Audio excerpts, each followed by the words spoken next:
Haiwan kecil yang tak boleh mati, rahsia beruang air. Pernah dengar pasal beruang air?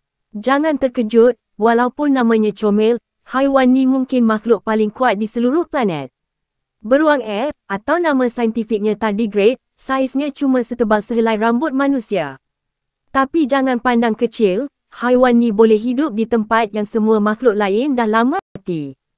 Bayangkan, dia boleh bertahan bila air mendidih lebih 100 darjah Celsius, dibekukan dalam ais negatif 200 darjah Celsius, dibuang ke angkasa tanpa udara, dan tetap hidup macam tiada apa berlaku.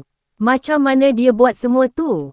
Rahsianya, beruang air boleh mati palsu. Apabila keadaan jadi teruk, dia akan keringkan seluruh badannya sampai 99% air hilang dan masuk ke mod tidur khas yang dipanggil cryptobiosis. Dalam keadaan ni, jantung berhenti, pernafasan tiada, tapi dia masih hidup dalam diam. Dia boleh kekal begini selama berpuluh tahun, dan bila kena air balik, dia terus bangun semula. Saintis pernah hantar beruang air ke luar angkasa, biar kena sinaran matahari dan vakum angkasa, tapi bila balik ke bumi, dia masih hidup. Jadi, kalau ada pertandingan, makhluk paling tahan lasak di dunia, beruang air pasti juara mutlak. Kecil, pelik, tapi bukti bahawa kuasa hidup alam ni jauh lebih hebat dari yang kita sangka.